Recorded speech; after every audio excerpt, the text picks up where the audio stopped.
하나둘, 하나둘. 잘 들리십니까? 예. 다 같이 기도하시겠습니다. 저희를 구원해 주시고 하나님 자녀 삼아 주신 하나님 감사합니다. 이 땅에 많은 사람들이 있지만 그 많은 사람들 가운데 저희들 불러서 구원해 주시고 하나님 자녀 삼아 주시고 이 세상에서 존재의 목적을 깨닫고 살 수 있도록 도와주심을 감사합니다. 지금 전 세계 곳곳에 코로나로 역병으로 인해서 많은 사람이 고통을 당하고 죽어가고 있습니다. 이 어려움 가운데서도 계속 복음이 전해지고 있습니다. 주님, 저희들 이 어려움 가운데 낙망하지 않게 도와주시고 주님께서 허락하신 시간 속에서 이 귀한 복음을 전하며 살 수 있도록 도와주시고 계속해서 말씀을 들을 분들을 붙여주시고 함께해 주시옵소서. 계속 복음이 전해지는 곳마다 함께해 주시고 계속 그 귀한 영혼들이 주님 품으로 돌아오는 역사가 계속될 수 있도록 도와주시옵소서. 오늘 주일을 맞이하여 말씀을 들을 수 있도록 시간, 여건, 환경을 허락해 주심을 감사합니다. 교회당에 나오셔서 말씀을 듣지 못하고 온라인상으로 말씀을 듣는 분들 계십니다. 간절한 마음으로 같은 마음으로 말씀을 들을 수 있도록 도와주시고 저희들에게 꼭 필요한 말씀 되게 도와주시옵소서. 말씀을 증거하는 입술에도 함께해 주셔서 하나님의 말씀을 담대하게 선포할 수 있도록 도와주시옵소서. 오늘의 시종을 주님께 부탁드리며 한결같이 사랑해 주시는 고마우신 예수님의 이름으로 감사하며 기도드렸습니다. 아멘. 구약성경 출애굽기 14장 21절부터 31절까지입니다. 출애굽기 14장 21절부터 31절. 홀수절은 제가 읽겠습니다. 짝수절 읽어주시기 바랍니다. 모세가 바다 위로 손을 내어 민데 여호와께서 큰 동풍으로 밤새도록 바닷물을 물러가게 하시니 물이 갈라져 바다가 마른 땅이 된지라.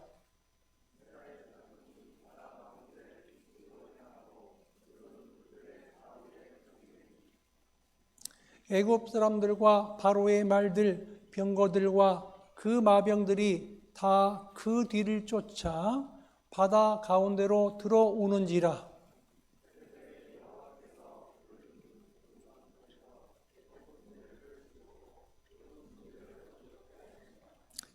그 병거 바퀴를 벗겨서 달리기에 극난하게 하시니 애굽 사람들이 가로되 이스라엘 앞에서 우리가 도망하자. 여호와가 그들을 위하여 싸워 애굽 사람들을 치는도다.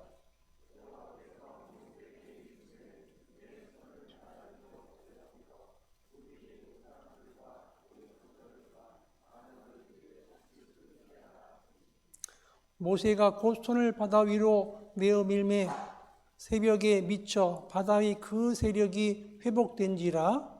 애굽 사람들이 물을 거스려 도망하나 여호와께서 애굽 사람들을 바다 가운데 엎으시니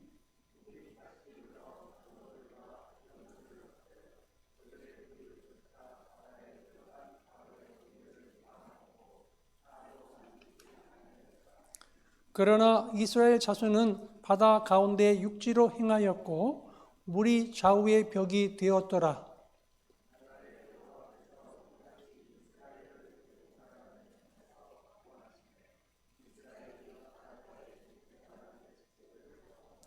같이 읽겠습니다.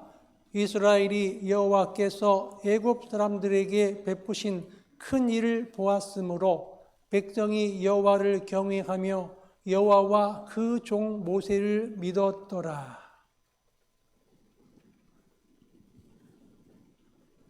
안녕하십니까? 오늘 출애굽기 성경을 같이 공부할 텐데요. 오늘 주제는 진퇴양난을 통한 하나님의 기적, 진퇴양난을 통한 하나님의 기적이라는 주제를 가지고 같이 공부하겠습니다. 오늘 화면을 잠깐 보시면은 제가 오늘 전체 내용을 글로 이제 칠판에 쓰는 것보다는 잘 보이게 하기 위해서 이렇게 화면에 띄웠습니다. 오늘 주제는 진퇴양난을 통한 기적이다. 그리고 오늘 본문 말씀은 출애굽기 14장 21절부터 31절 말씀이고요. 그럼 오늘 전해질 내용의 논지가 뭐냐면 진퇴양난은 하나님의 기적을 체험하는 기회다. 이 진퇴양난은 하나님의 기적을 체험하는 기회다라는 논지를 가지고 같이 성경을 공부하도록 하겠습니다. 그러면 첫 번째 또 거기 소주제를 뭐로 정했냐면 진퇴양난에 꽉 막힌 상황에 처할 때, 그리고 거기에서 또 세분해버리면 첫 번째는 구원받은 사람에게도 사방이 꽉 막힌 상황을 허락하셨다. 그리고 진퇴양난에 꽉 막힌 상황에 처했을 때 이스라엘의 반응.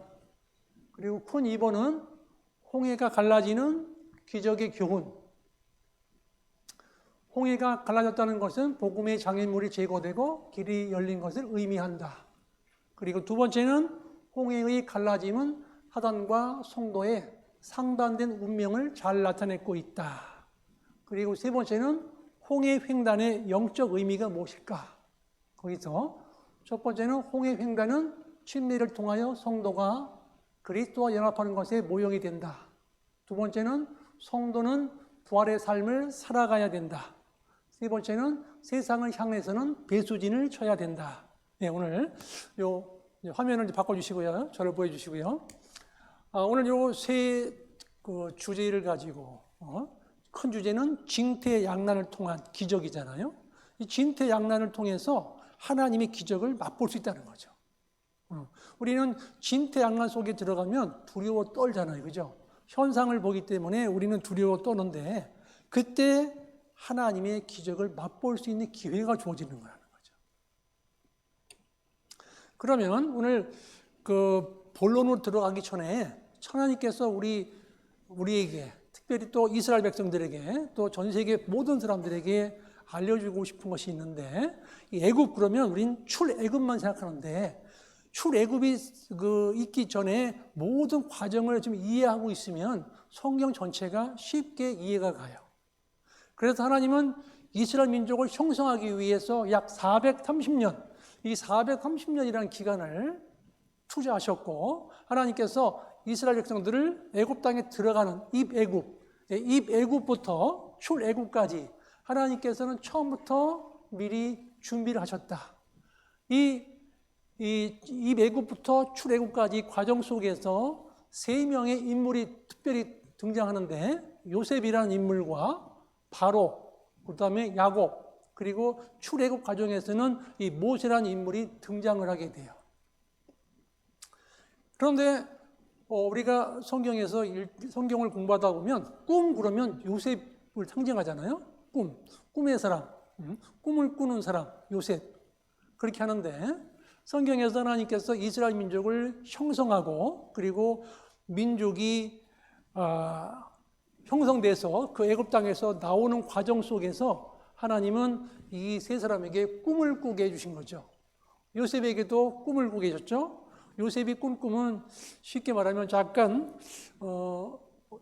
장난기스러운 어린아이 꿈이라 이렇게 설명할 수 있는데 요셉은 형들에게 이런 얘기를 하죠. 곡식단이 있는데 내 곡식단은 서 있고 형님들의 곡식단은 다 내게 절하더이다 그랬어요. 그리고 또 뭐라고 그러냐 또 꿈을 꿨는데 해와 달과 11별이 내게 절하더이다. 해와 달, 아버지와 어머니 11명의 형제들이 나에게 절을 하더이다. 그런 얘기를 하니까 형님들이 이 요셉을 미워할 수밖에 없었어요. 네가 왕이 돼? 네가 우리에게 절을 받는다고? 형이 미움을 받게 됐고 형들의 그리고 시기의 대상이 됐던 거예요. 특별히 이 요셉의 아버지 야곱은 이 요셉을 특별하게 특별하게 대우를 해줬고, 그리고 옷도 집에서 형제들 중에서 제일 아름다운 옷으로 입혔어요. 그 채색 옷이라고 하죠. 채색 옷을 입혀서 구별되게 특별하게 요셉을 사랑해줬고, 그리고 그의 마음을 두고 살았어요, 아버지가. 그런데 이 성경에 보면 이 요셉이라는 사람이 그런 꿈을 꾸게 되고, 그리고 바로라는 사람은 또 어떤 꿈을 꾸냐면 살찐 암소가 있는데, 그리고 파리한 마른 암소가 있는데, 그 소가 파리한 암소가 살찐 암소를 잡아먹는 꿈. 그리고 또 다시 잠들어 갔다가 다시 또 꿈을 꾸는데, 이어서 꿈을 꾸는데 그 이삭이, 충실한 이삭이 있고 저기 좀 쇠약한 이삭이 있는데, 그 쇠약한 이삭이 그 충실한 이삭을 이렇게 삼켜버리는 그런 꿈을 연거푸 꾸게 돼요. 그리고 야곱은 어떤 꿈을 꾸냐면, 창세기 46장에 가면 요셉은 창세기 37장, 그리고 바로는 창세기 41장, 야곱은 창세기 46장에 가면은 어떤 꿈을 꾸냐면, 하나님께서 야곱아 야곱아 애굽에 내려가기를 두려워하지 말라 그래요. 하나님께서 내가 너와 같이 애굽에 내려갈 것이다. 그리고 애굽에 가서 한 민족을 이룰 것이다. 큰 민족을 이룰 것이다. 내려가라 그런 거예요. 그리고 네가 죽을 때는 네 아들 요셉이 너를 눈을 감길 것이다. 그런 꿈을 꿔요. 하나님께서 이 세 사람의 꿈을 통해서 이 출애굽의 역사를 이루시는데, 그 모든 과정 속에서 처음에는 그 애굽 땅에 들어간 사람이 요셉이 들어갔단 말이에요. 요셉이 들어갈 때 형들이 요셉을 시기하고 질투하는 과정 속에서 요셉 이거 죽여버려야 되겠다. 그래서 형님들이 아버지 안 계신 멀리 떠나 있을 적에, 아버지 집으로부터 멀리 떨어져 있을 적에 동생을 구덩이 파진 데다가 던져버려 가지고 죽이려고 그랬어요. 그랬더니 한 형제가 죽이지는 말자, 우리가 어떻게 동생을 죽이냐.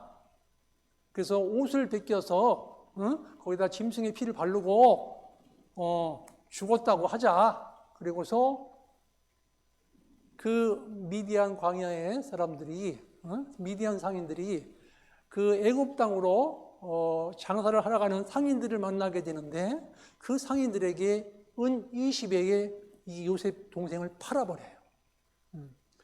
그러니까 이 요셉이라는 사람은 형들에 의해서 은 20개에 팔려서 애굽 땅으로 내려가게 돼요. 하나님께서 애굽하기 위해서 요셉이라는 사람을 채색 옷에 신분에서, 채색 옷을 입었던 신분에서 노예의 옷으로 갈아입게 돼요. 애굽 땅에 들어가서 노예의 옷을 갈아입고 보디발의 집에 팔려가게 된 거예요. 그때 나이가 17살, 요셉의 나이 17살 때 애굽의 땅에 들어가게 됐고, 그리고 그곳에 가서 이 보디발이라는 사람 집에 이제 팔려가서 거기서 일을 하는데, 노예로서 일을 하는데, 아침에 일어나면 밤 늦게까지 계속 하는 일이 뭐냐? 전부 인사하는 거예요. 인사하고 계속 자기가 맡겨진 일에 또 일을 충실하게 하고 성실하게 일을 행했던 거예요, 요셉이. 그런데 그 집의 주인 보디발, 그 보디발 장군이 보니까 이 사람은 하나님과 함께하는 걸 느낀 거예요. 이 요셉이라는 사람이 하나님과 함께 하시는구나. 하나님이 함께 하셔서 우리 집에 일들이 잘 풀려가고 우리 밭에 식물들이 잘 돼가는 것 보니까 복이 많은 거예요, 우리 집에. 그래서 하나님이 이 요셉과 함께 하신다는 것을 이 보디발은 알게 됐고, 그 가운데 보디발은 그 집에서 가장 중요한 역할을 담당하는 가정총무로 요셉을 세우게 된 거예요. 가정총무로서. 그러니까 요셉이 가정총무로서 거기서 이제 사물을 보는데, 그 보디발의 장군의 집이니까 상당히 많은 재산이 있을 거예요, 그죠? 농토도 있을 것이고, 여러 가지 재산이 있는데 그거를 다 관리하고 주변에 있는 사람들을 통제하고 관리하는 그런 막중한 일을 맡겼어요. 보디발이 전적으로 맡겨놓은 거예요, 요셉이. 요셉이 그 어려운 가운데서 가나안 땅에 있을 때 그 아버지로부터 총애를 받았고 큰 은총을 받았는데, 노예의 신분으로 와서 거기서 한탄하거나 아니면 불만을 갖거나 그리고 내 신세에 대해서 그것에 대해서 타령한 게 아니라 현재 위치에서 최선을 다하면서 살아갔어요. 요셉은. 하루하루 한순간 한순간이 너무 귀한 시간이다. 하나님께서 나에게 허락하신 시간이다. 네가 자기 사업에 근실한 사람을 보았느냐? 이러한 사람은 왕 앞에 설 것이요 천한 자 앞에 서지 아니하리라. 자, 한번 21장에 보면은 그러니까 자기 사업, 자기 일에 성실한 사람은 하나님께서 왕 앞에 세워주실 것이다. 요셉은 자기 일에 성실히 행한 거예요. 자기 일을 최선을 다한 거예요. 그리고 가정총무로서도 열심히 했어요. 최선을 다했어요. 그러다 보니까 집이 계속해서 복이 임하고 점점 부해지고 하는 일마다 집이 잘 되는 거예요. 보디발의 집에. 잘 보세요. 그렇게 이제 집에서 상당한 지위를 얻게 되면 사람 마음이 교만해지게 돼 있어요. 보통 사람은. 보통 사람들은 자기가 잘 되고 잘 풀리고 자기 하는 일이 잘 되면 내가 잘나서 그런 거야? 내가 이 집 들어와서 잘 풀리는 거야?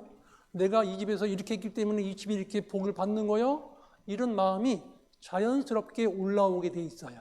그런데 요셉은 거기에 마음 뺏기지 아니하고 요셉은 무슨 일이든 간에 하나님께서 나와 함께 하셨기 때문에 복을 주신 것이다. 내가 잘한 게 아니라 하나님이 도와주셔서 이런 일이 벌어지고 있다. 그런 생각을 늘 견지하고 그리고 살아가고 있었어요. 그런데 어느 날 보디발의 아내가 접근을 하는데 아주 계속해서 가까이 날마다 와서 유혹을 하는 거예요. 날마다 와가지고 사물을 볼 때마다 와가지고 옆에 기대거나 와서 막 치근거리고서 아름다운 외모 옷을 입고 와가지고 막 이렇게 폼을 잡고 하는 거 보니까 이 젊은 요셉이 마음이 흔들리기 시작하잖아요. 그죠?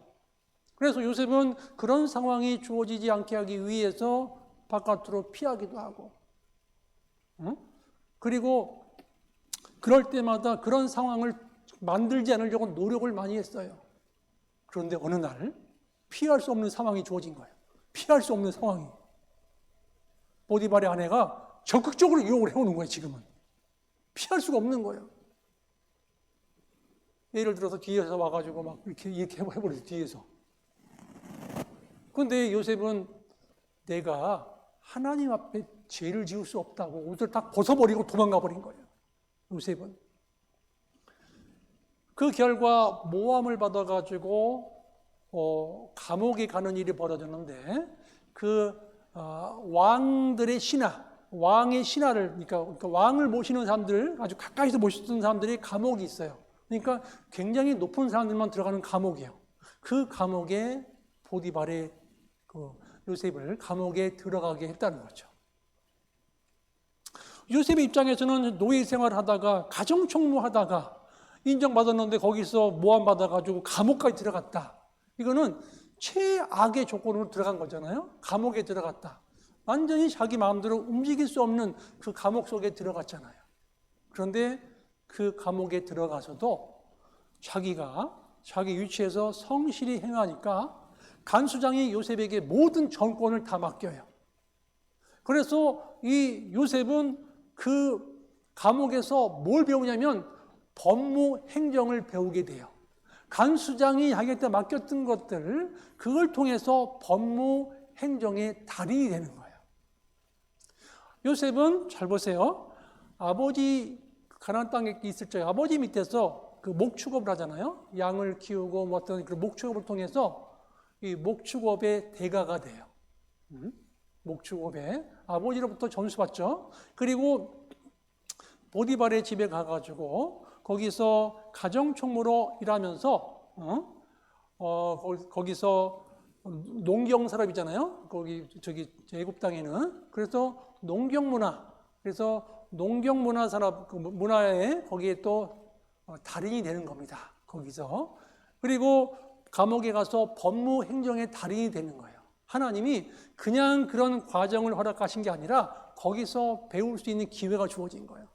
목축업 그 다음에 농경산업의 대가가 되게 하고 법무행정의 대가가 되게 해서 요 세 가지를 준비시켜서 애굽 땅의 총리가 되는 거예요. 갑자기 총리 되는 게 아니라 그 과정 속에서 다 습득을 하는 거죠. 하나님께서는 그런 과정 통해서 이 요셉을 애굽 땅의 총리가 될 수 있도록 그런 미리 준비되는 훈련 과정을 겪었다 하는 거예요. 그리고 거기서 이제 성경에 보시면은요, 바로 왕이 나오는데 바로 왕이 꿈을 꿔요. 창세기 46장에 가면 바로 왕이 꿈을 꾸는데 그 꿈을 이야기하는데 대신들 보고 이걸 해석할 사람이 없는 거예요. 그때 한 감옥에 있다 나왔던 그 술 맡은 관원장이 딱 그런 거예요. 각하 예를 들어서 바로 왕이시여, 제 꿈을 해석했던 사람이 있었어요. 제가 그동안 잊고 있었는데 그 사람이 나와 떡 맡은 관원장이 감옥에서 꿈을 꿨는데 그 꾼 대로 그 요셉이 해몽한 대로 나는 관직이 회복됐고 이 떡 맡은 관원장은 죽게 됐습니다. 그렇게 이 꿈에 대해서 해석을 잘하는 사람이 있습니다.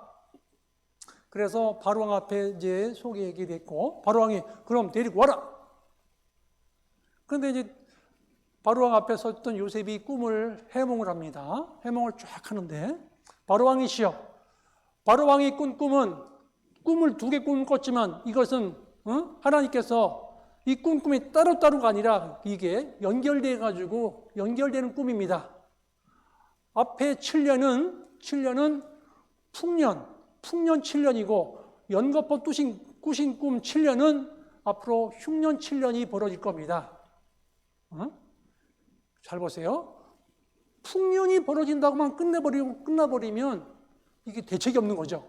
7년 동안 풍년이 벌어지고 이어서 7년 동안 흉년이 벌어집니다. 그리고서 끝나버렸다면은 알았다, 이제 꿈을 해몽해 줘서 고맙다. 그리고 아마 선물 하나 줘가지고 보냈을 거예요. 그런데 요셉이 거기서 꿈에 대해서 잘 설명해 주는데 바로 왕이시여, 제가 이 꾼 꿈에 대해서 이렇게 7년 풍년과 7년 흉년이 주어지는데 여기서 대책이 나와야 됩니다. 대책은 7년 풍년 동안에 준비하셔야 됩니다. 그래서 7년 흉년을 무사히 넘어가게 할 수 있습니다. 첫 번째는 뭐냐면 바로 왕의 행정력을 총동원해가지고 비상경제체제를 형성해서 국가 권력을 행사하십시오. 두 번째는 7년 동안 흉년 기간 동안에 전 국토에 나오는 농작물, 서민들로부터 농산물들을 5분의 1씩 사들이십시오. 세 번째는 그 사들인 농작물을 중앙에다가 다 비치하지 말고 전 지방에다 골고루 분산해서 그거를 적치해야 됩니다. 딱 이렇게 세 가지 안을 제시하는 거예요. 그러니까 이 바로 왕과 대신들이 딱 듣다 보니까 야, 이거 좀 굉장히 명료하고 똑부러지고 대책까지 딱 세워주니까 내가 자네 지금 14분을 볼 게 아니라 14년을 나하고 만나야 되겠다. 딱 바로 왕이 결정하는 거예요. 잘 보세요. 한 나라의 왕이 어떤 결정을 하냐에 따라서 그 나라의 흥망성쇠가 주어져요. 바로 왕이 똑똑한 사람이에요.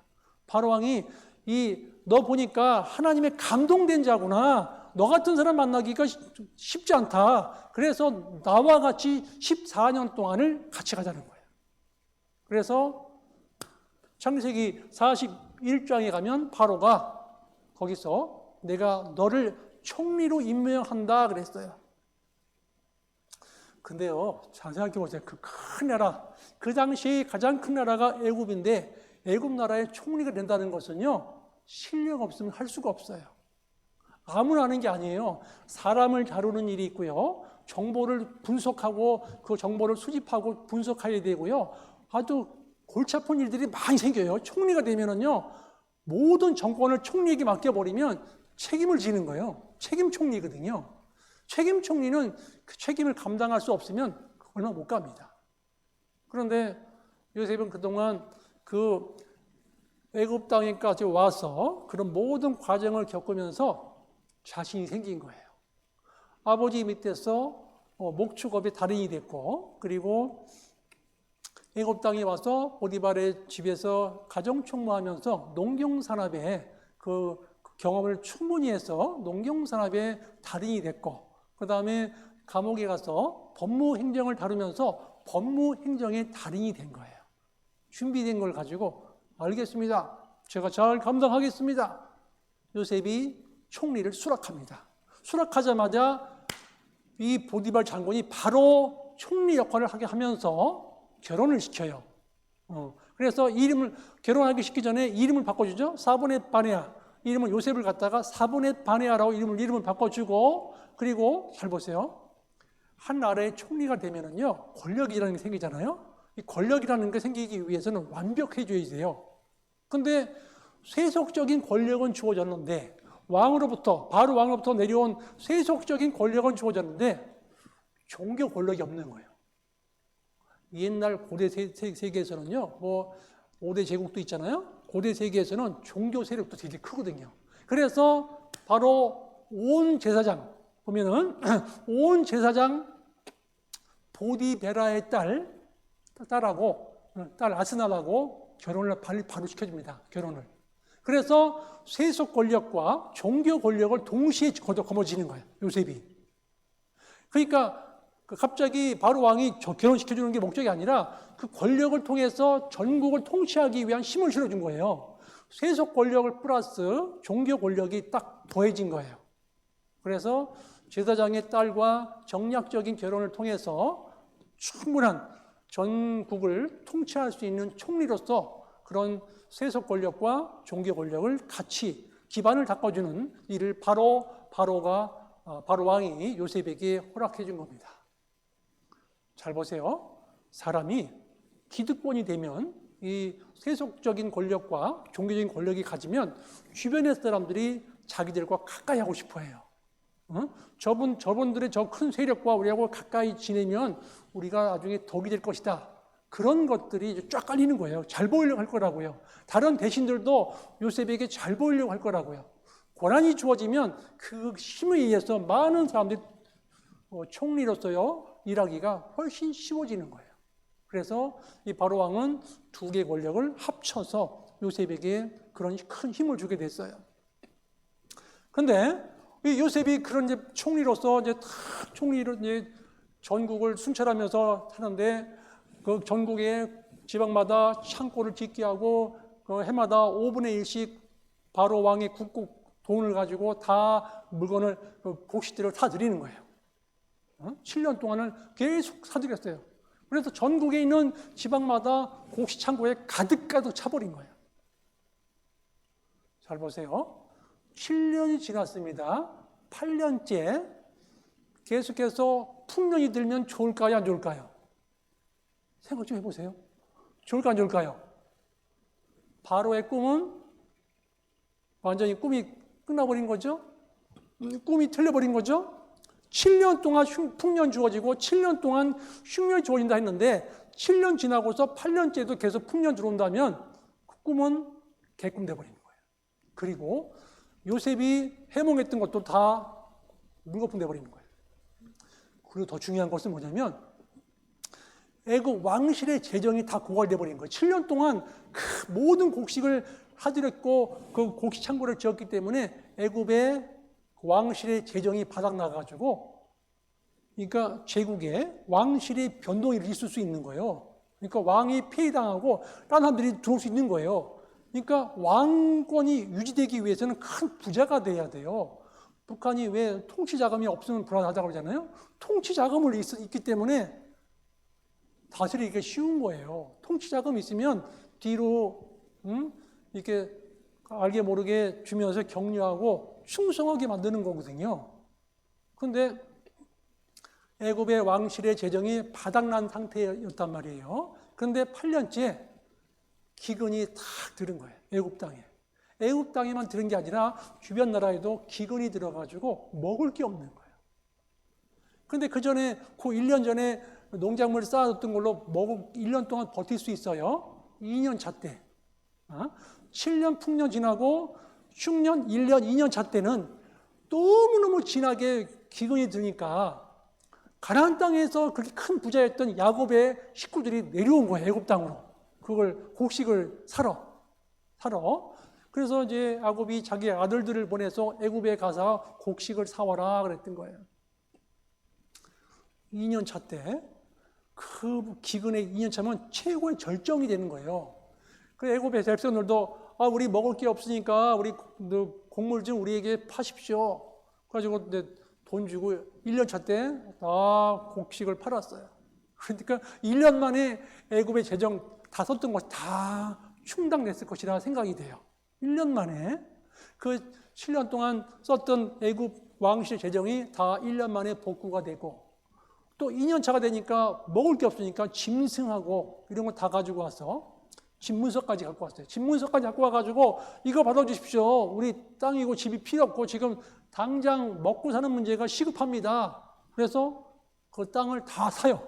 다. 그리고 농작물로 바꿔주면서 어떤 일이 벌어지냐면 그때부터 요셉이라는 사람이 애굽에서 토지 제도를 세우는데, 토지법을 세워주는데 어떤 법이냐면 농사 짓고, 자기들이 짓고, 그 땅은 국가 땅이기 때문에 농사를 짓고 수확하면 5분의 1은 애굽 왕실에 바치고 5분의 4는 너희들이 먹어라, 너희들이 가져라. 그런 토지법을 세워요. 그 토지법이 언제까지 가냐면 로마 시대 있죠. 로마 시대 때까지 계속 가는 거예요. 애굽에 요셉이 세웠던 토지법이.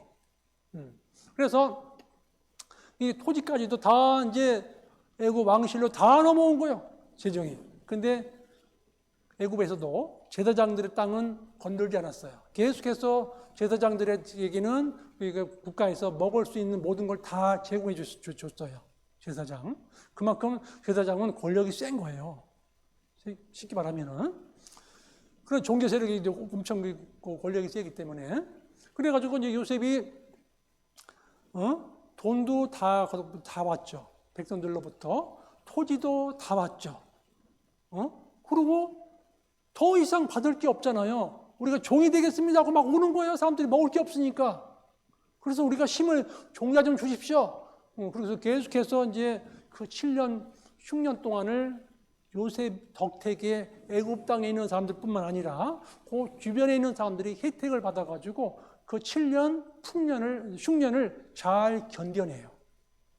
근데 최고 그 기근 들었을 적에 2년 차 때에 그 가나안 땅에 있던 야곱의 가족들이 다 애굽 땅으로 이사 오게 되는 거예요. 2년 차 때 최고로 가물 때니까 그때는 사람들이 온통 요셉이 그 하는 역할에 대해서 요셉이 하는 것에 집중하고 있었어요. 다 이사 오는데 아버지가 요셉을 만나요. 만나는데 얼마나 좋았겠어요. 막 깨어났어요. 아버지 너무 보고 싶었다고. 요셉아, 내가 너를 얼마나 보고 싶었냐. 오늘 보고 싶었다. 이렇게 아버지와 포옹을 하게 되는데, 그 전에 야곱이 가나안 땅에서 애굽 땅으로 내려가기 전에 가데스 바네아에서 못 내려가고 있는 거예요. 못 내려가고 애굽 땅으로. 하나님은 그 야곱이 못 내려가는 그 마음을 알았어요. 왜? 결정은 하나님께서 해줘야 내려간다는 거예요. 야곱은 그동안 수많은 그 인생 삶 속에서 내가 결정해서 실패한 게 많았어요. 그걸 깨달은 거예요. 하나님이 허락하시에 내가 내려간다. 하나님이. 그런데 하나님께서 창세기 46장에 가면 야곱아 두려워 말라. 나는 네 하나님이다. 내가 너와 함께 애굽 땅에 내려갈 것이다. 그리고 네가 그 땅에 내려가서 큰 민족을 이룰 것이다. 큰 민족을. 그런 꿈을 주시는 거예요. 큰 민족을 이룰 것이다. 그래서 야곱이 그 꿈 이야기를 자기 아들 요셉에게 해주는 거예요. 내가 여기서 잠깐 기근 피했다가 돌아가는 게 아니라 하나님께서 이 곳에서 큰 민족을 이루게 해주신다 그랬다. 창세기 15장에 가면은요, 하나님께서 아브라함에게 나타나셔가지고 아브라함아 네 민족이 이방에 가서 객이 돼서 그 나라 사람들을 섬길 것이다. 그리고 거기서 큰 민족을 이뤄가지고 나라에서 거기서부터 큰 재물을 이끌고서 나올 것이다. 아브라함에게 하나님께서 알려주신 거예요. 창세기 15장에 보면. 근데 이 야곱 있죠? 이 야곱이 15세 때 아브라함은 175세예요. 아브라함이 175세에 돌아가셨거든요. 175세. 그러니까 아브라함의 손자가 야곱이잖아요. 야곱은 대화하는 걸 좋아했고 다른 사람의 이야기를 잘 경청했어요. 그렇기 때문에 아마 야곱은 아브라함으로부터 할아버지로부터 옛날 이야기를 많이 들었을 거예요. 하나님께서 아브라함에게 해줬던 이야기들을 많이 들었을 거예요. 근데 성경이 더 안 돼 있지만 이 아브라함이 175세까지 살았고 그때 야곱의 나이 115세였잖아요. 어렸을 적에 할아버지 저에게 하나님께서 해주셨던 말씀 좀 해주세요 그랬을지도 몰라요. 그죠? 그리고 믿음의 조상 아브라함이 자기 손자 야곱에게 얘기해 줬을 거예요. 야곱아, 우리 민족이 다른 나라에 가서 이방 사람들을 섬기다가 큰 민족을 이뤄서 거기서 큰 재물을 이끌고 나올 것이다. 이방에 객이 돼가지고 그 민족을 섬기다가 그리고 큰 민족을 이뤄가지고 그 땅에서 나오는데 재물을 이끌고 나올 것이다. 그런 말씀을 전했으리라 추측이 되는 거예요. 왜냐하면 같은 동시대에 살았기 때문에. 그리고 창세기 46장에 야곱의 꿈이 있잖아요. 야곱아 애굽에 내려가기를 두려워하지 말라. 내가 너와 함께 애굽에 내려갈 것이다. 애굽에서 큰 민족을 이뤄가지고 나올 것이다. 그리고서 출애굽기 12장 40절에 보면 그 땅에서 430년을 거한다는 말씀이 있어요. 애굽 땅에서. 그러니까 야곱이 요셉을 만나자마자 하는 얘기가 이런 거야. 요셉아, 나 여기서 금방 갈 게 아니라 430년을 여기서 살아야 되겠다. 그런 얘기 하는 거예요. 자기 아들에게. 그러니까 요셉이 딱 들어보니까 우리 이 가족들 이 70명이 내려왔는데 이 70명이 가는 게 아니라 큰 민족을 형성돼 나가는구나. 그래서 요셉의 마음속에는 그러면 나가기 쉬운 장소, 가나안 땅으로 가기 좋은 장소를 택해야 되겠다. 그리고 애굽 사람들과 민족이 혈통이 섞이면 안 되기 때문에 구별된 곳에 그리고 직업도 구별된 직업을 가져야 민족이 형성이 돼서 나갈 수 있겠구나. 그런 생각을 갖게 된 거죠. 요셉은. 그래서 아버지의 말을 듣고 나서 형님들 5명 바로 왕실에 가걸랑 바로 왕에게 우리가 고센 땅에 살고 싶습니다. 그리고 우리는 목축업을 하는 자입니다. 그렇게 말하라고 시킨 거예요. 그래서 요셉의 형님들이 가가지고 바로 왕 앞에 가서 저희는 고센 땅에서 목축업을 하고 살고 싶습니다. 저희 조상들이 이 목축업에 대가입니다. 그래요. 좋다. 그러면은 그 땅에 가 살아라. 그런 거죠. 이 애굽 땅은요, 이쪽에는 상이집트, 하이집트. 상이집트가 살면은 가나안 땅 들어가려면 너무 어려워요. 힘들어요. 거리가. 그래서 하이집트. 가나안 땅에서 가까운 하이집트 중에서도 가까운 고센 땅이죠. 고센 땅. 고센 땅에 머무르게 된 거예요. 그래서 그리고 그 땅에는 거기가 농경 산업이 발달된 지역 가까운 곳이라 항상 먹고 사는 문제는 그렇게 힘들지 않은 그 땅에 고센 땅을 분배받아 가지고 살게 됐고, 그리고 요셉이라는 사람은 애굽 사람들과 이스라엘 사람들과 정략적인 결혼을 피하기 위해서 하찮은 직업을 선택하게 한 거죠. 목축업을.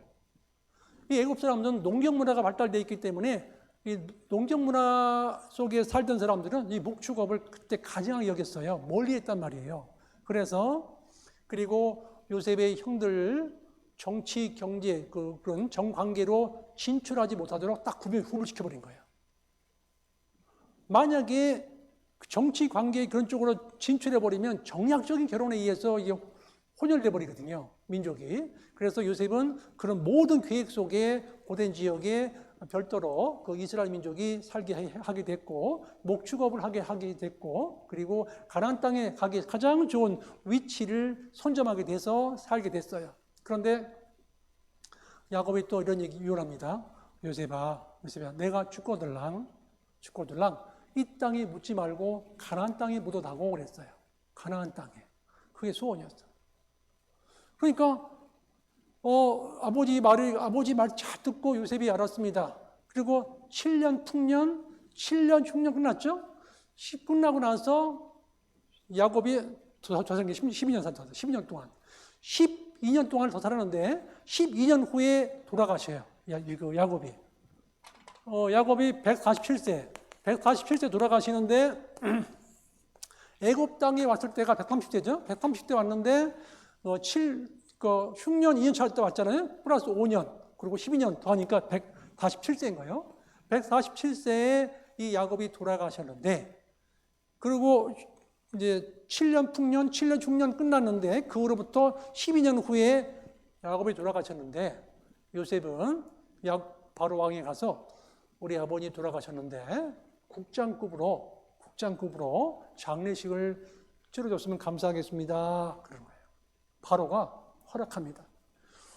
이 요셉이라는 사람이 우리 애굽 땅에 그동안 베푼 은혜가 너무 크니까 바로 허락합니다. 좋다고. 70일 장을 하는 거죠. 70일 동안은요. 70일 장이 벌어지면 국장이 되면 어떤 일이 벌어지냐면 술을 먹거나 춤추거나 그런 일을 다 못하게 돼 있어요.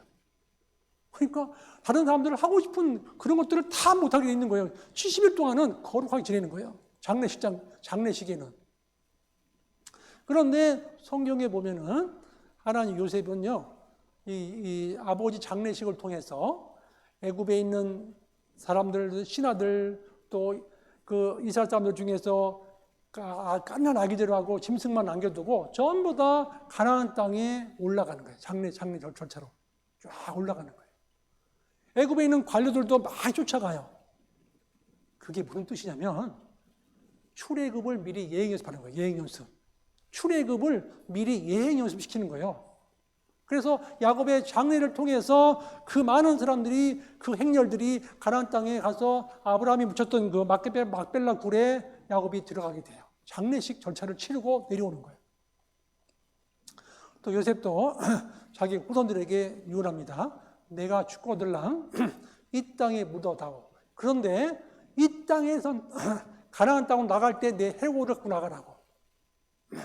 이 땅에서 가나안 땅으로 출애굽할 적에는 내 해골을 가지고 나가라고, 그리고 가나안 땅에 갖다 묻어달라고 유언을 하는 거예요. 그러니까 요셉은요, 자기 아버지 유언도 듣고 자기도 반드시 이 땅에서 나갈 것이다.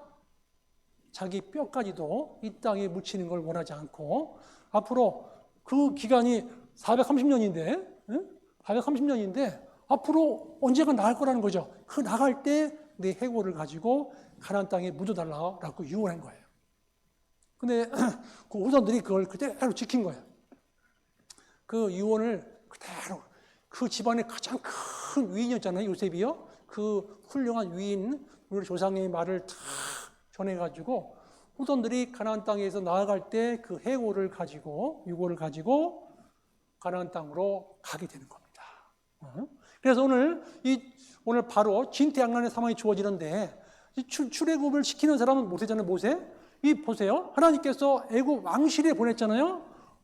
요셉은 30대에 들어갔죠? 애굽 왕실에. 30대 총리로 들어갔잖아요. 애굽 왕실에. 그런데 모세는 태어난 지 3개월 만에 들어가 버린 거예요. 왕실로. 하나님께서 이 애굽과 출애굽을 시키기 위해서 두 사람을 넣어버려요. 애굽 왕실에. 요셉이라는 사람은 나이 30세에 들어가게 됐고, 모세라는 사람은 태어난 지 3개월 만에 그 애굽 왕실의 왕자로서 들어가게 되는 거예요. 왕자로서. 하나님이 이 출애굽의 역사를 하시기 위해서, 민족을 형성해서 그 민족을 이끌기 위해서 지도자를 미리 애굽 왕실로 들여보내는 거예요. 그 사람이 바로 모세인 거예요. 3개월 때부터 계속해서 애굽 왕실에서 왕자로서 수입하는 거예요. 왕자로서 수업을. 이 왕자로서 수업받는 거는요, 엄청난 재단, 물질과 시간과 훌륭한 스승이 겸비돼야만 한 인물을 만들어낼 수 있는 거예요. 로마에서는요, 네로 황제가 황제로서 황제 되기 전에 왕자로서 교육받을 적에 자기를 그렇게 가르쳤던 훌륭한 적이 있었어요. 스승님이 있었어요. 그 스승님이 저기 있었어요. 세네카. 근데 너무너무 훌륭한 거예요. 그 스승님이. 자기가 교육받는데 그 스승님 교육받고 있으면 너무너무 훌륭한 거예요. 그래서 나중에 네로 황제가 그랬어요. 스승님은 너무 인품이 훌륭하셔서 그냥 못 죽을 것 같다고, 자살할 것 같다고 그랬다니까. 얼마나 훌륭했으면은. 그러니까 한 나라의 왕자에게는 특별하게 교육을 시킨단 말이에요. 그래서 애굽에서 이 모세라는 사람을 3개월 때부터 특별히 왕자로서의 품위를 유지하고 하는 모든 교육을 시작된 거예요. 그러니까 이 모세라는 사람이 왕실에서 왕과 같은 음식을 먹고 같이 그런 것들을 배우고, 그 다음에 병법도 배우고, 학문도 배우고, 관계 맺는 것도 배우고, 실제로요, 한 나라의 왕이 되려면은요, 왕이 되기 위해서 대권 후보자잖아요. 대권 후보자가 되기 위해서 옛날 사람들은요, 엄청난 훈련을 시키는데, 훌륭한 스승님들을, 엄청나게 유명한 스승님들을 몇 분 두고서요, 한 명과 한 대여섯 명이 앉아가지고 대화를 주고받잖아요. 주고받는 과정 속에서 비꼬는 말, 아주 불편한 말, 어려운 말, 힘든 말을 계속 공격을 해요. 계속해서. 그래도 그 말에 전혀 얼굴 표정이 안 바뀌고 그걸 응대할 수 있는 기술을 터득하는 거예요. 근데 성경을 읽다 보면 모세는 온 지면에 온유함이 승하다 그랬죠. 민수기 보면은. 그러니까 어떻게 해서 그런 게 길러졌을까? 왕실 수업에서 대권 후보자 교육 받는 과정 속에서 온유한 마음 갖는 방법도 배웠던 것 같아요. 어떤 경우도 변하지 않는 마음. 어떻게 누가 나를 안 좋게 보고 비난하거나 괴롭혀도 변하지 않는 그 온유한 마음을 배우는 것들을 과정을 겪었던 것 같아요. 그래서 민수기에 보면은 온유함이 전 지면에서 제일 승하다라고 하나님께서 모세에 대해 평을 하고 계십니다. 그래서 모세가 그 대권 후보자로서의 40년 동안의 훈련을 받게 돼요.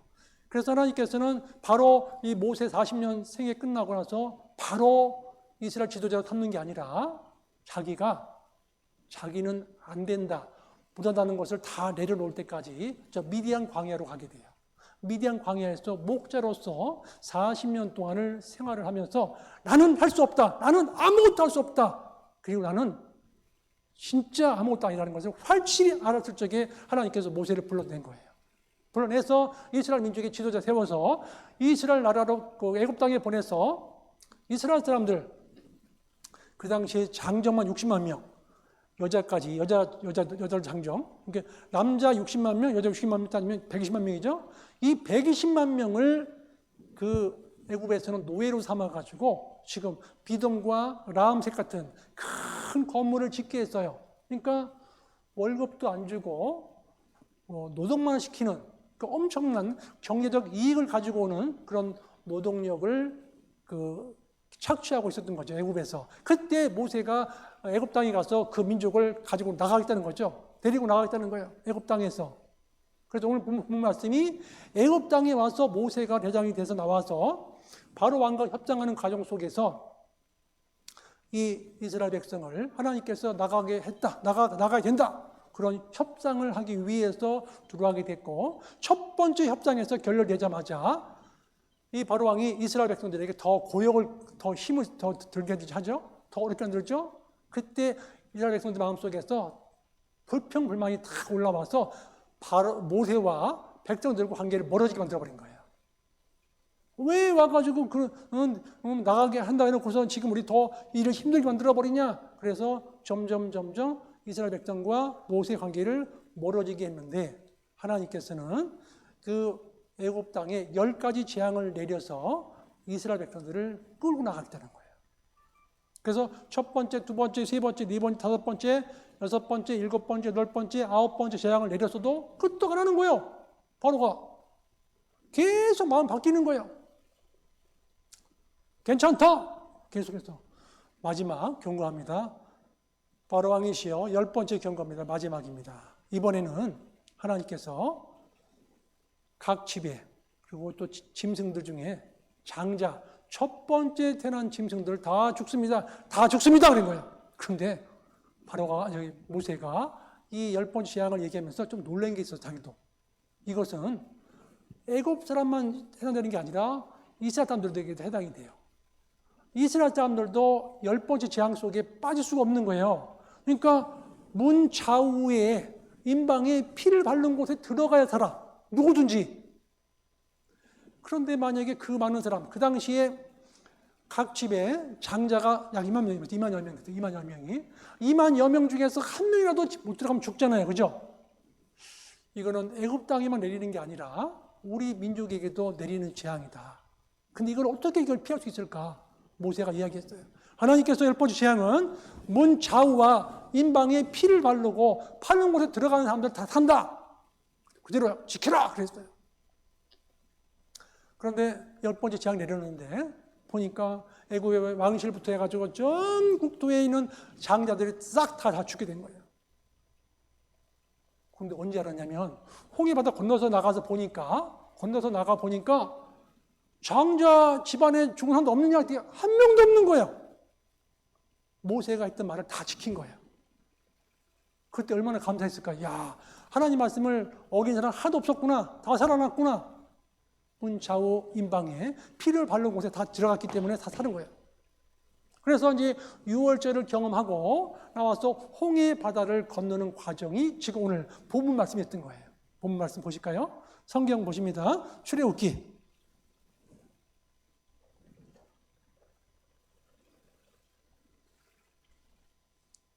출애굽기입니다. 14장 1절입니다.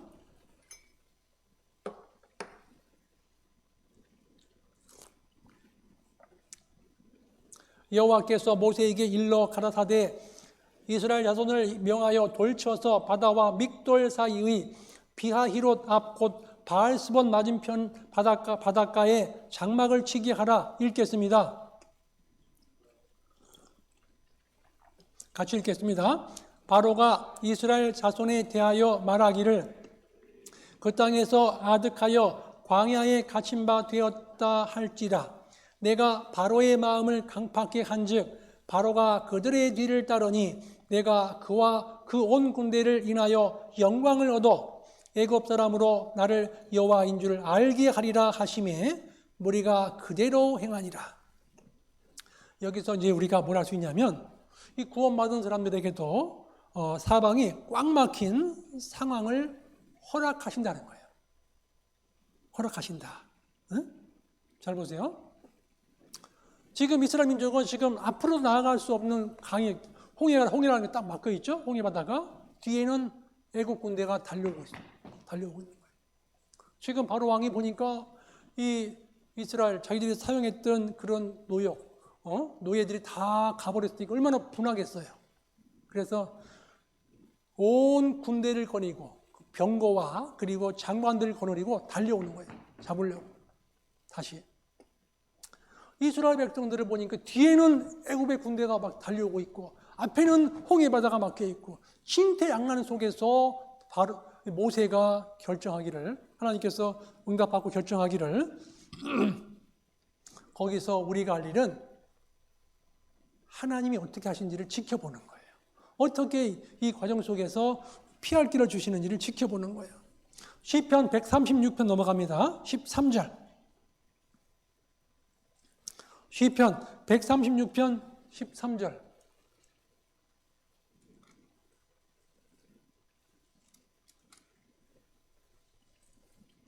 홍해를 가르신 이에게 감사하라. 그 인자하심이 영원함이로다.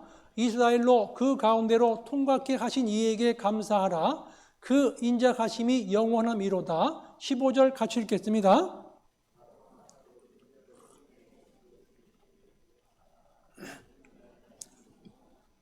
예, 하나님의 구원을 받은 구속받은 백성이 광야에서 방황하고 있을 때 하나님께서 하나님의 지혜와 무한한 사랑의 손길로 아주 명확하게 처할 위치를 선명하게 알려주고 계시는 겁니다. 우리가 이제 구원받은 이후에도 우리가 신앙생활 하다 보면 앞뒤가 꽉 막힌 상황에 있을 수가 있다는 거예요. 그때 하나님께서 우리에게 뭘 보기 원하시냐면 그래도 계속적으로 신앙생활 할 거냐? 하나님을 선택할 거냐? 계속적으로 할 거냐, 포기할 거냐. 그 내 믿음을 연단시켜 주는 거예요. 하나님께서는 그 과정 속에서 우리가 어떤 때는 전도를 하고 싶지 않은 상황도 조질 수도 있어요. 그죠? 또 어떤 때는 다 포기하고 싶을 상황도 조질 수 있어요. 그런데 그 위기 속에서 우리는 점점 주님께 더 가까이 가야 되는 거예요. 우리가 신앙생활 하다 보면 더 불이익당할 수도 있고요. 그리고 비방을 당하기도 하고요. 그리고 불같은 시련이 올 수가 있어요. 그 과정을 잘 견뎌내야 돼요. 그래서 말씀을 깨닫고 10년, 20년, 30년 되신 분들 보면은 대단하신 분들이에요. 그죠? 그 어려운 과정들을 다 겪고 오신 거예요. 우리가 이제 구약 성경에 보면 룻기 나오죠? 룻하고 에스더 써보죠? 에스더. 그런 분들도 보면은 완전히 죽을 수 있는 상황이잖아요. 에스더도 그러잖아요. 죽을 수밖에 없는 상황. 죽으면 죽으리라 나갔잖아요. 자기도 진퇴양난 상황인 거예요. 죽으면 죽으리라고 나갔을 적에 하나님께서 개입하시는 거예요. 하나님께서 일을 하시는 거예요. 그래서 우리는 이 코노의 상황이나 상황에서 신앙의 진면목이 드러난다는 거죠. 코노 상황에서. 그래서 우리는 그 어려운 상황 속에서 그리고 어떻게 주님께 가까이 갈 것인가, 그런 것에 대해서 우리가 실제 삶 속에서 경험도 하게 되고 그 과정에서 이겨나갔을 적에 큰 보람이 있고 하나님이 기적을 맛볼 수 있다는 거예요. 그 다음에 두 번째는요, 이 진퇴양난에 꽉 막힌 상황에 처했을 때 이스라엘의 반응을 한번 보실까요? 출애굽기입니다. 14장. 출애굽기 14장 넘어갑니다. 출애굽기 14장 10절입니다.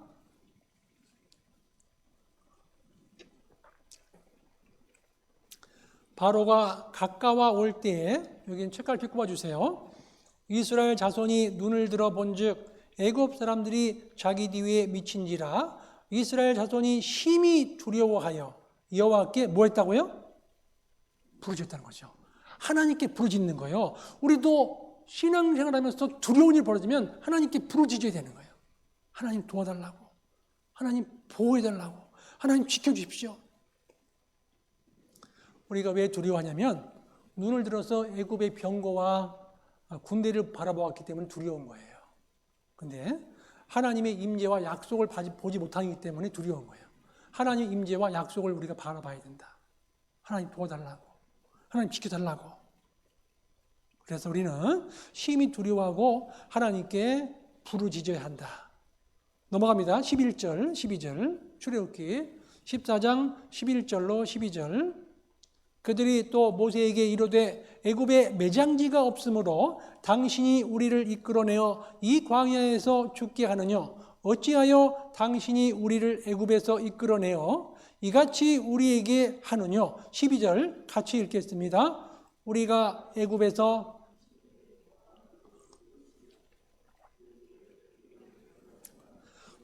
애굽 사람을 섬길 것이라 하지 아니하더뇨? 애굽 사람을 섬기는 것이 광야에서 죽는 것보다 낫겠노라. 사람은요, 환경을 보니까 연약해지는 거예요. 그래서 이 모세를 원망하는 거예요. 지도자 원망하는 거예요, 모세를. 여기 보세요. 우리 교회 내에서도 누가 봉사회장이고 어머니 회장님이세요. 그런데 같이 있는 한 20-30명이 막 뭐라고 원망해봐요. 그럼 속으로 그럴 거예요. 진짜 힘들구나. 이거 한 20명 읽고 나가는 것도 너무 힘들구나. 그럴 거예요. 그죠? 근데 이 모세는 전 아이들까지 해가지고 약 200만 명. 그 많은 사람들이 원망을 해봐요. 그 얼마나 힘들겠어요. 그 원망 속에서 하나님께 기도하고 하나님께 의지하지 않으면 살아남을 수가 없는 거예요.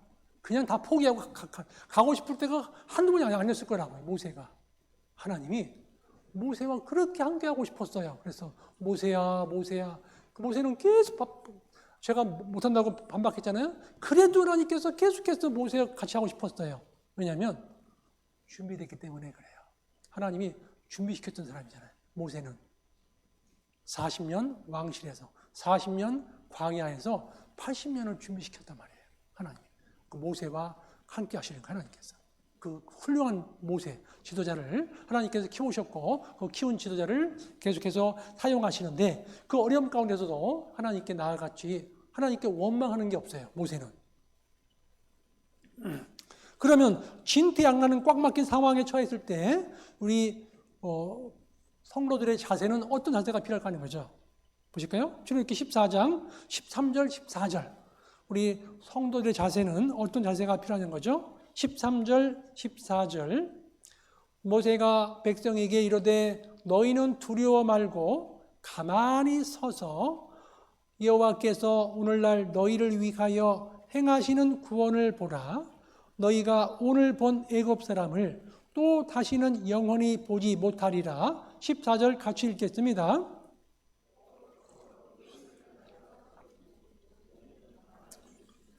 예, 여기서 한번 표시해 볼까요?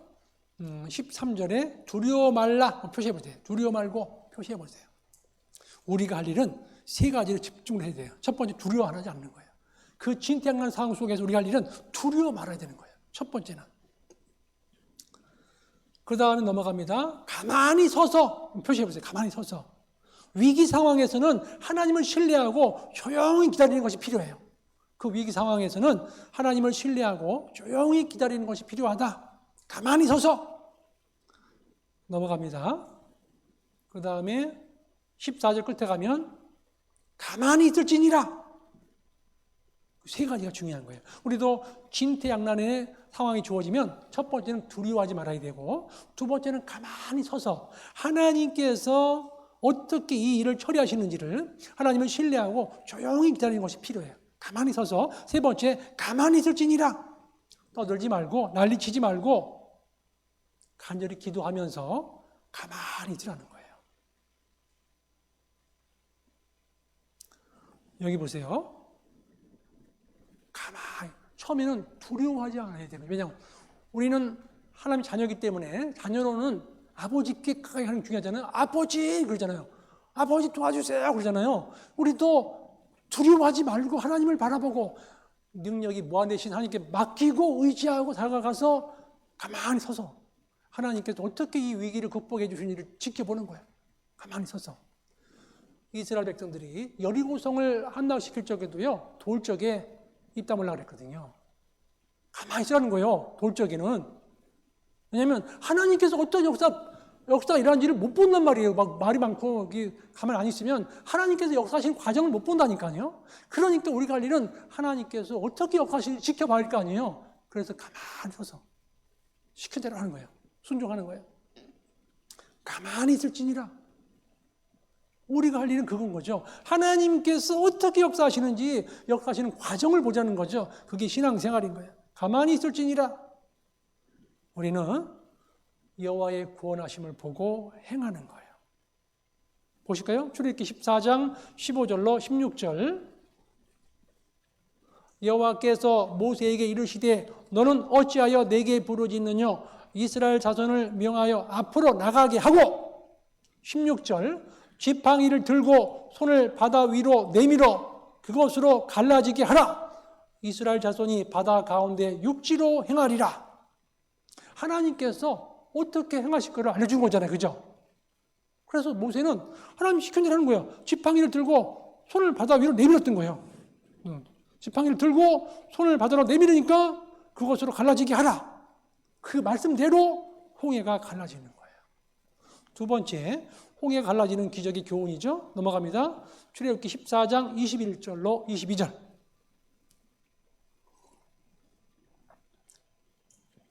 21절로 22절.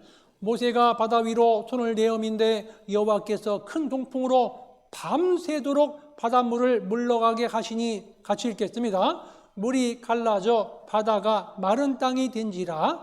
이스라엘 자손이 바다 가운데 육지로 행하고 물은 그들의 좌우에 벽이 되니.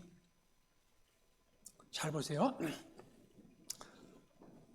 저기 있죠? 동풍이 계속 불어오는데 바로 보세요. 손을 내어 밀자마자 딱 갈라진 게 아니라 내어 밀고 있었잖아요. 근데 밤새도록 동풍이 부른 거예요. 밤새도록. 이스라엘 민족은요, 하나님께서 애굽 사람들을 딱 가려주고 있잖아요. 하나님께서 불기둥으로 가려줘가지고 못 넘어오는 거예요. 불기둥, 구름기둥 같은 거 시커먼 걸 막아놓은 거예요. 하나님께서 이스라엘 백성들에게는 환하게 볼 수 있게 얹어줬고 애굽 사람들은 지금 앞에 상황이 안 보이는 거예요. 칸칸 안 보이는 거예요. 딱 구분시켜 놓은 거죠. 하나님께서 이 애굽 사람들과 이 사람들 구분시켜서 이스라엘 사람들은 지금 홍해바다가 갈라지는 광경을 밤새도록 보고 있는 거예요. 지금 모세가 지팡이를 들고 손을 내밀어서 갈라지라 이렇게 하고 있는데 개 동풍이 불어오면서 말리면서 점점 물이 갈라지고 밤새도록 불어오는 과정을 직접 본 거예요. 그러니 그 과정 속에서 믿음이 생기는 거예요. 하나님이 역사하시는구나. 사람이 힘으로 이걸 할 수 없다. 밤새도록 동풍이 불어와서 이 바다를 말리는데 완전히 뽀송뽀송 말려버리는 거예요. 여기 길을 건너갈 수 있도록 하나님께서 해주신다는 거예요. 그 기적의 광경을 가만히 서서 기적에 있으면 볼 수 있는 거예요. 떠들거나 잡담하거나 다른 생각하면 그걸 못 보는 거예요. 가만히 서서 하나님께서 행하신 기적을 직접 보는 거예요. 이 홍해가 갈라졌다는 것은 복음의 장애물이 제거되고 길이 열리는 것을 의미한다. 복음의 장애물이 제거되고 길이 열리는 것을 의미한다는 거예요. 모세는 홍해바다를 갈랐죠. 여호수아는 요단강물을 갈랐습니다. 엘리사는 물을 갈랐죠. 엘리사도 물을 갈랐잖아요. 그래서 이 물을 가른다는 의미는 복음의 장애물이 제거되고 길이 열린다는 것을 의미한다. 그렇게 말씀을 드릴 수가 있습니다. 그래서 이 홍해의 갈라짐은 사단과 성도의 상반된 운명을 나타내고 있다. 그렇게 설명할 수가 있어요. 이 바로 왕은요, 마음이 강팍했어요. 이 강팍하다는 의미가 뭐냐면 성격이 까다롭고 고집이 세다 이런 뜻이에요. 성격이 까다롭고 고집이 셌어요. 기팍하다 그런 뜻이에요. 그런데 그 강팍했던 바로 왕의 그 왕과 그 결과로 애굽 왕 바로는 하나님의 능력을 알 수 있는 가장 좋은 기회를 갖고 있었죠. 근데 그거를 보고도 안 믿은 거예요. 하나님의 능력을 보고도 안 믿은 거예요. 그 10가지 재앙을 봤으면은요, 믿어야 할 거 아니에요. 그죠? 이거는 사람으로서는 할 수 없는 것이다. 그런데 이 바로는 믿질 않았고, 그리고 계속 마음이 강팍하니까 하나님께서 바로의 마음을 내버려 두신 거예요. 그리고 강팍한 결과로 결국은 그 홍해 바다에서 다 수장돼 버리는 일이 벌어지게 된 겁니다. 넘어갑니다. 시편 78편 넘어갑니다. 시편 78편 13절.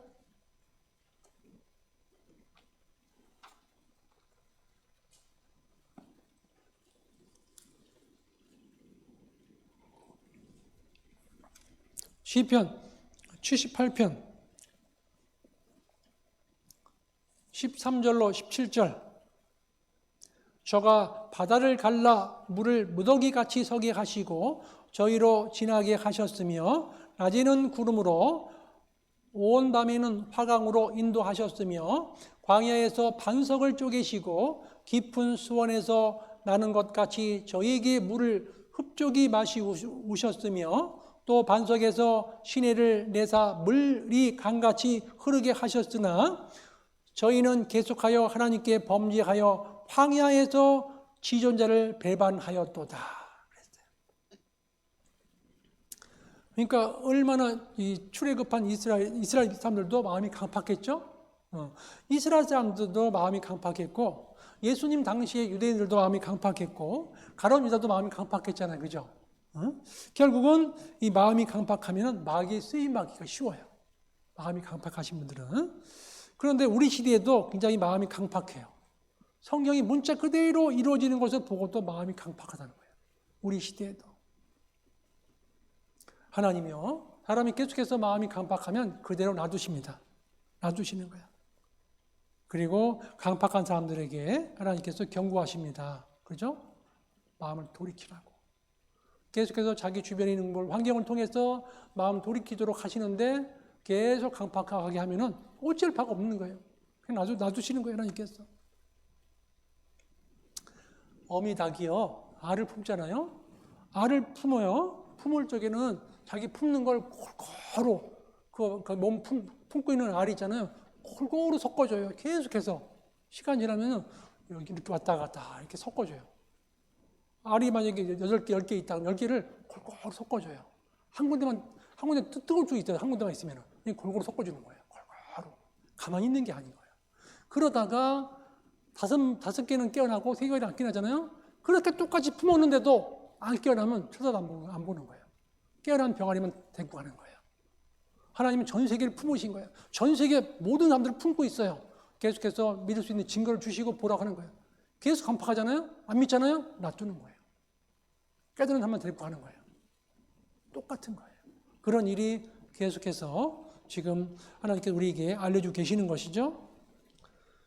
그래서 우리가 강팍한 마음이 있다면 우리가 강팍한 마음을 돌이키는 길은요. 첫 번째 말씀을 계속 들으셔야 돼요.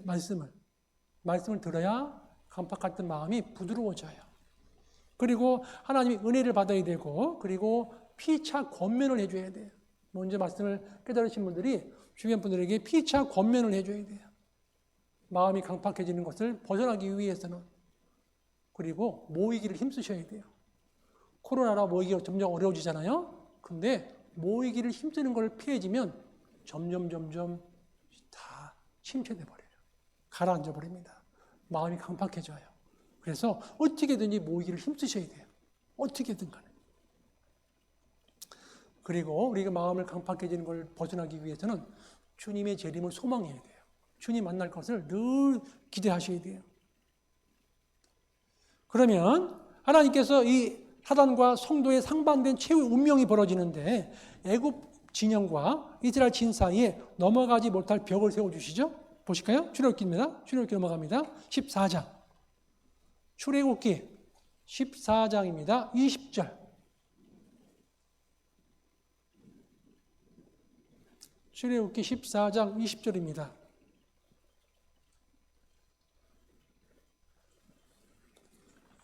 같이 한번 읽겠습니다.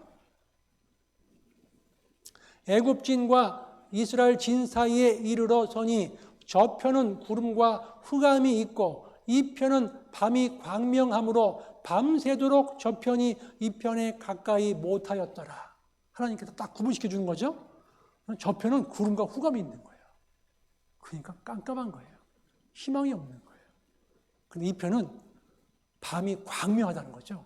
하나님이 하나님의 능력을 볼 수 있게 보여주는 거예요. 밤새도록 광명한 곳에서 갈라지는 광경을 직접 보여주는 거예요. 기적을 보여주는 거예요. 우리도 진퇴양난 상황 속에서 그 어려울 때 간절히 기도하고 가만히 있으면 하나님께서 어떻게 도와주시는지 직접 목격하는 거예요. 하나님 도와주셨구나. 하나님 함께 하셨구나. 하나님은 나와 함께 하시는 분이구나. 내가 직접 체험하는 거예요. 너무 감사하는 거예요. 이 홍해 바다가 갈라지는데 한번 보실까요? 출애굽기 14장 27절부터입니다. 모세가 곧 손을 바다 위로 내어 밀매 새벽에 미쳐 바다에 그 세력이 회복된지라 애굽 사람들이 물을 거스려 도망하나 여호와께서 애굽 사람들을 바다 가운데 엎으시니 28절 같이 읽겠습니다.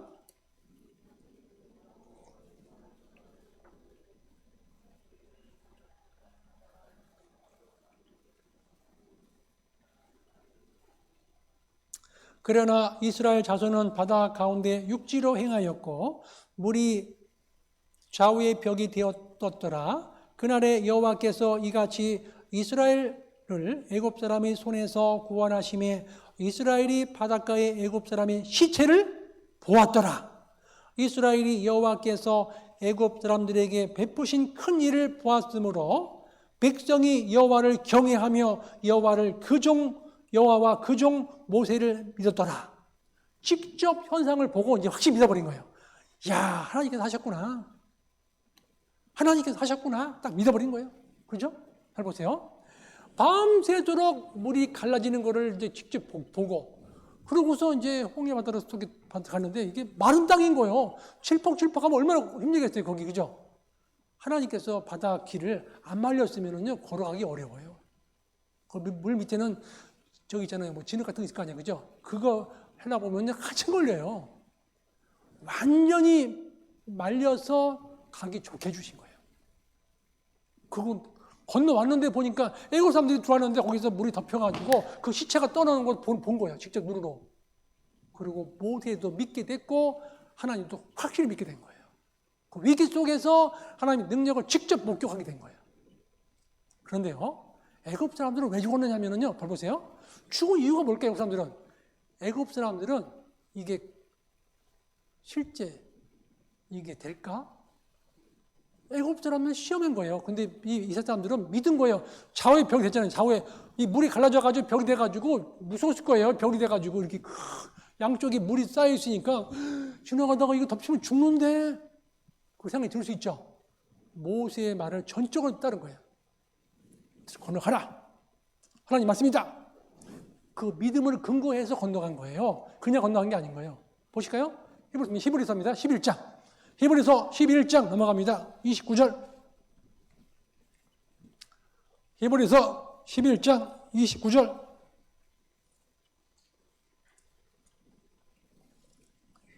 히브리서 11장 29절입니다.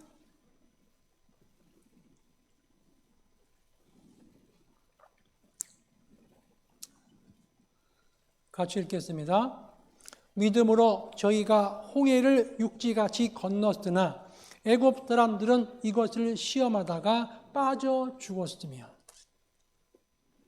시험하다가 빠져 죽은 거죠. 애굽 사람들은 믿음으로 들어간 게 아니에요. 시험하다가 빠져 죽은 거예요. 애굽 사람들은. 그런데 이스라엘 사람들은 믿음으로 간 거예요. 믿음으로 저희가 홍해를 육지같이 건넌다는 거죠. 믿음으로 걷는 거죠. 믿음 없이는 하나님 능력을 볼 수가 없어요. 믿음이 없이는 하나님께서 역사하시는 것을 볼 수가 없다는 거예요. 넘어갑니다. 출애굽기 15장. 출애굽기 15장. 1절로 3절. 출애굽기 15장 1절로 3절. 이때 모세와 이스라엘 자손이 이 노래로 여호와께 노래하니 일렀으되 내가 여호와를 찬송하리니 그는 높고 영화로우시며 말과 그 탄 자를 바다에 던지셨음이로다. 여호와는 나의 힘이요 노래시며 나의 구원이시로다. 그는 나의 하나님이시니 내가 그를 찬송할 것이요 내 아비의 하나님이시니 내가 그를 높이리로다. 3절 같이 읽겠습니다. 여호와는 용사시니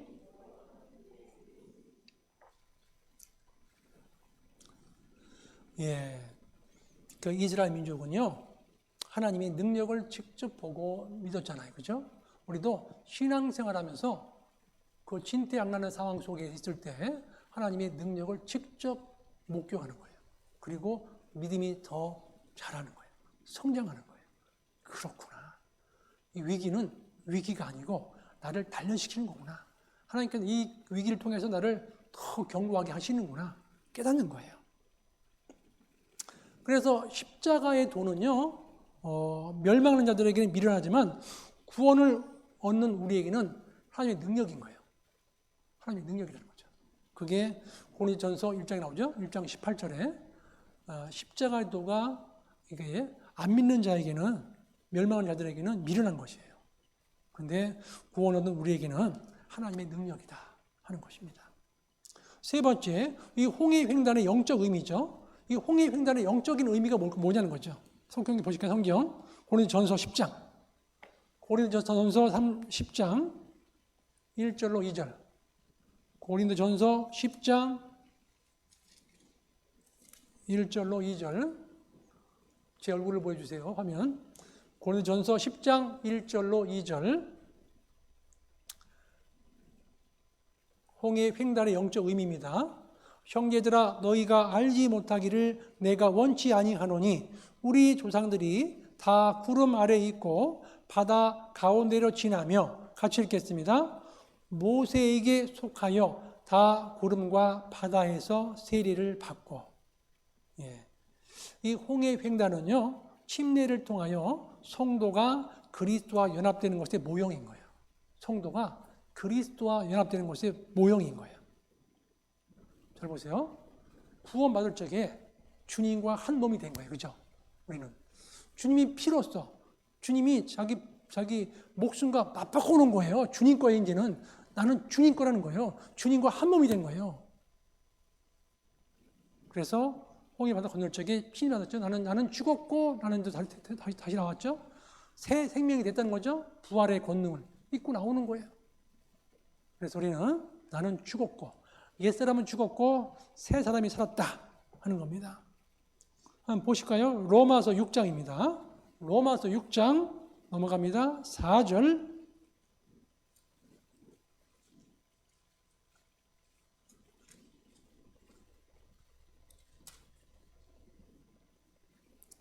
로마서 6장 4절. 그러므로 우리가 그의 죽으심과 합하여 세례를 받음으로 그와 함께 장사되었나니 이는 아버지의 영광으로 말미암아 그리스도를 죽은 자 가운데서 살리심과 같이 우리로 또한 새 생명 가운데서 행하게 하려 함이니라.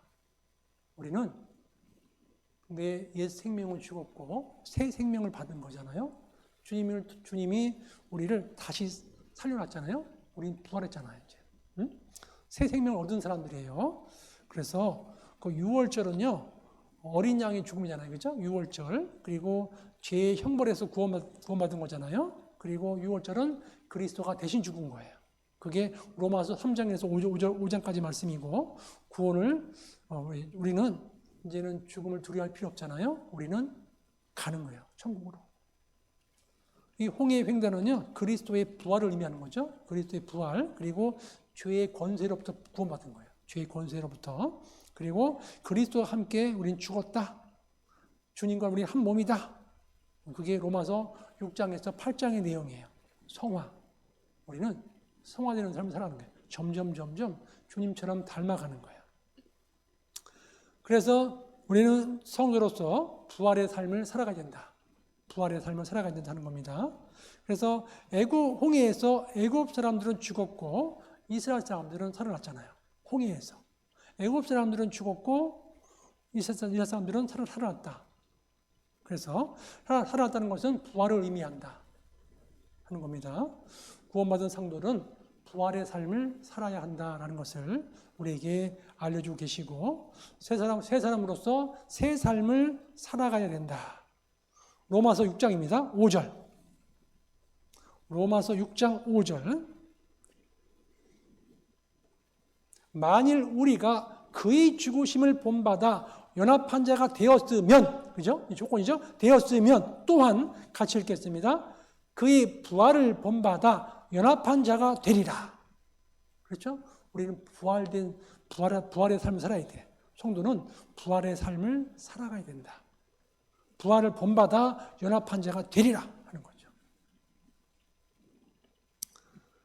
그리고요, 우리 그 홍해 횡단의 횡단의 영적 의미 세 번째는요, 우리는 세상을 향해서 배수진을 치는 거죠. 세상을 향해서는 배수진을 치는 거예요. 우리는 그리스도와 함께, 그리스도 예수의 사람은 육체와 함께 그 정과 욕심을 못 박았다는 거예요. 넘어갑니다. 갈라디아서 5장입니다. 24절. 갈라디아서 5장 넘어갑니다. 24절. 우리는 세상을 향해서 배수진을 쳐야 한다는 거죠.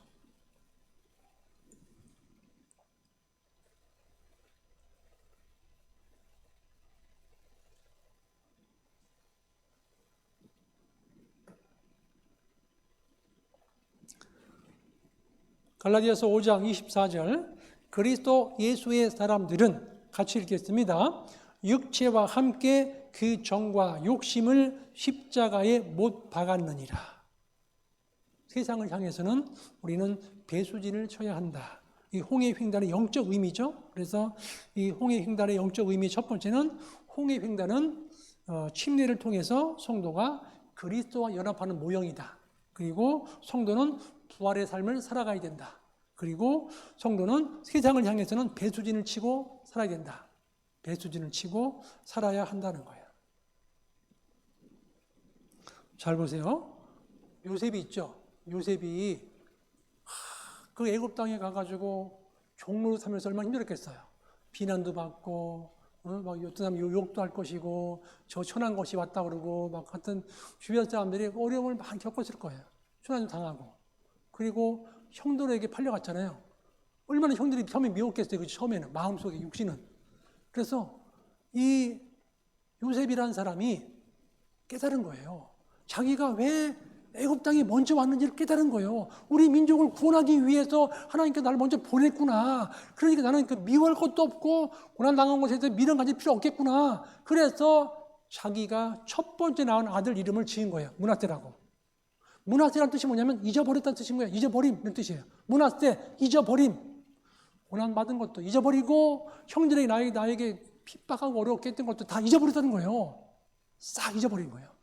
잊어버리지 않으면 새 삶을 살아갈 수 없는 거예요. 보실까요? 창세기입니다. 41장. 창세기 41장 51절. 창세기 41장 51절.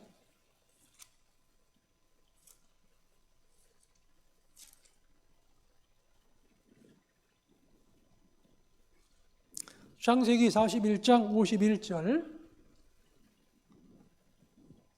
같이 읽도록 하겠습니다. 요셉이 그 장자의 이름을 므낫세라 하였으니 하나님이 나로 나의 모든 고난과 나의 아비의 온 지비를 잊어버리게 하셨다 하며, 이 므낫세라는 뜻이 뭐냐면 잊어버림.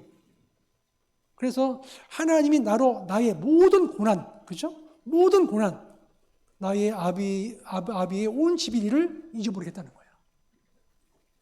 우리는 살아가면서 억울하고 그리고 핍박당하고 힘든 거를 묵상하는 경우가 있어요.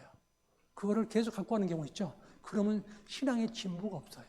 진전이 없는 거예요. 잊어버리는 거예요. 요셉은 그래서 그 잊기 위해서 이름까지 줬잖아요. 아들 이름을 므낫세라고. 난 잊어버렸다는 거예요. 므낫세 부르는 그걸 들을 때마다 므낫세야 할 때마다 나는 다 잊어버렸다 이 뜻인 거예요. 옛날 고난받은 것도 잊어버리고, 응? 형들에게서 팔려가가지고 억울하게 했던 거 다 잊어버리고 다 잊어버린 거예요. 모든 일은 협력해서 선을 이룬다. 하나님께서 나를 우리 민족을 구원하기 위해서 앞서서 보내셨다. 이 매국기. 그리고 모세를 하나님께서 80년 동안 훈련시켜서 출애굽을 시킨 거예요. 출애굽 과정 속에서 진퇴양난의 상황 속에도 우리를 넣을 수 있다는 거죠. 그 상황 속에서 애굽 진영하고는 딱 흑암과 구름 기둥으로 막아놨잖아요. 지켜주는 거 하나님께서. 지켜주시고 광명하게 빛을 주면서 볼 수 있게끔 광명한 빛 속에서 밤새도록 동풍을 불어서 갈라지겠다는 것을 하나님 능력을 직접 볼 수 있게 해주시기 위해서 우리에게 할 일은 가만히 서서 지켜보는 거예요. 가만히 있을지니라. 그래야 하나님의 능력을 우리가 가까이서 볼 수 있는 거예요. 그렇구나.